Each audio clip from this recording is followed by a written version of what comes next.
Final Fantasy is back with its latest mainline entry, and in this video we take a look at 10 things you should know about Final Fantasy XVI, so let's get right into it.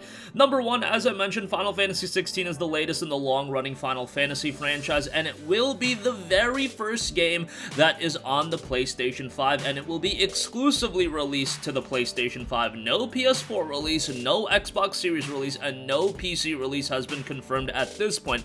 The possibility is always there that the game could become a timed exclusive. However, what's interesting to note, unlike Final Fantasy VII Remake, where the trailer concluded with coming to PlayStation 4 first, this one concluded with just on PlayStation 5. Although the very first trailer did also say that the game was coming to PC, but that was noted to be a mess up at the event, and actually a few games at the reveal event had the same mess up, so that was a complete train wreck. Take that for what you will, and Square Enix, when asked about it, did just say we have nothing else to comment at this time, and it is a PlayStation 5 title, but at the very least, initially when the game comes out, you'll only be playing the game on the PS5.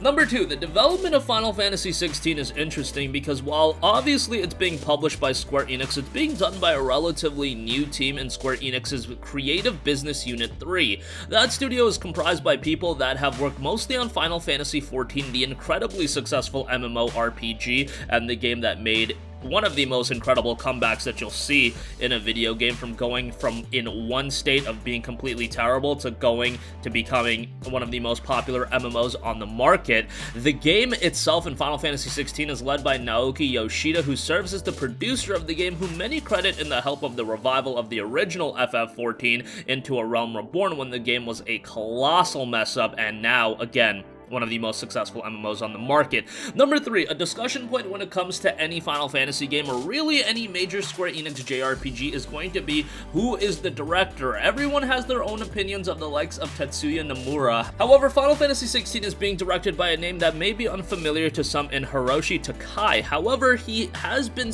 at Square Enix for 3 decades, and he did work on some very notable titles, including the aforementioned FF14. On top of that, he is well known for the work on the Saga franchise of JRPGs, and back in 2008, he also directed the relatively under-the-radar JRPG in The Last Remnant, which initially released as an Xbox 360 exclusive, then came out on PC, and now is available on PlayStation 4, and I think the game is pretty darn good, so I would recommend checking it out. For Takai, this will probably be the first time where he is really under a major spotlight over here in the West, and his name is going to be a lot more known after the release of FF16. For better or for worse, let's hope for better, and FF16 does deliver as a high-quality title, because this could be Takai's coming out party.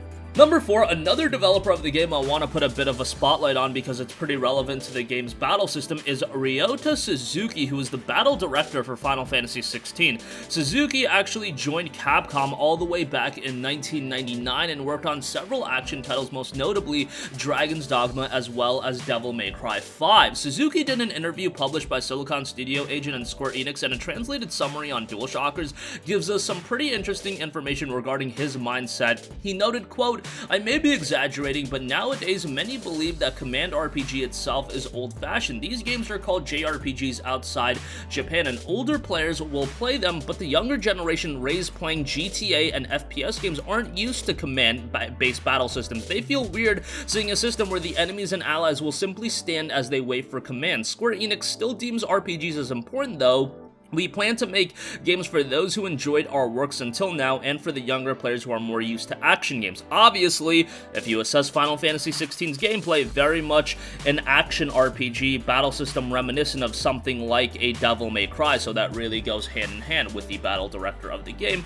We'll see how that fleshes out into the overall battle system as we see more of the title. Number 5, now you know who's working on the game, now let's talk about the game itself. Final Fantasy XVI's adventure takes place in a land called Valisthea, which is studded with gigantic mounds of glittering crystals called the Mother Crystals. These crystals have towered over the realms around them for generations, blessing them. The blessings has allowed these realms to thrive and also allowed for their people to live in comfort. Countless wars, however, have been fought over the Mother Crystals all around the land, leading to the rise of nations, each with their own culture and ideology. Ongoing skirmishes have forged an uneasy peace between these nations, but with the emergence of the ruinous blight, that fragile peace is starting to deteriorate every minute.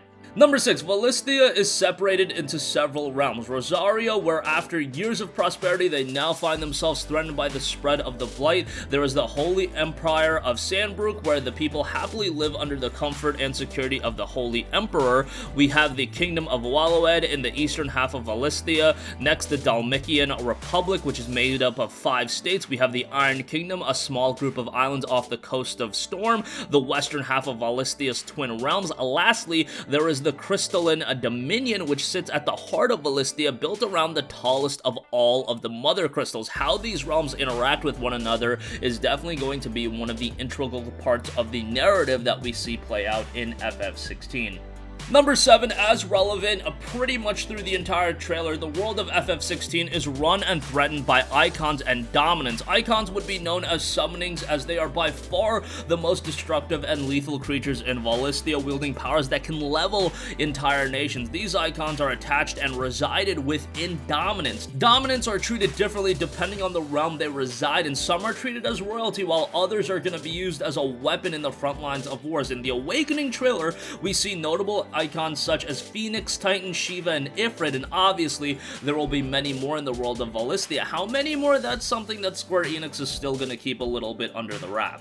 Number 8, there was a lot of initial speculation regarding the main character of the game, and yes, the young knight and the tattooed man in the initial trailer are the same person, and his name is Clive Rosfield, who serves as the main protagonist. He is the firstborn son of the Archduke of Rosaria and was supposed to be the dominant of the Phoenix Icon. However, for unknown reasons, Destiny instead chose his younger brother Joshua to bear the Phoenix's flame. In search of purpose, Clive instead now dedicated himself to mastering the blade, and at the age of 15, he wins a tournament and is dubbed the First Shield of Rosaria, tasked to guard the Phoenix and blessed with the ability to wield part of his fire. However, for Clive, things do not go as planned. This career does not last as tragedy strikes at the hands of Ifrit, a dark icon, setting him on a road of ruin and revenge, and really, this is where the heart of the narrative is going to play out. Number 9, outside of Clive, other notable characters also include the aforementioned Joshua Rosfield, the second son of the Archduke and Clive's younger brother of 5 years. Joshua was the dominant of the Phoenix soon after his birth and often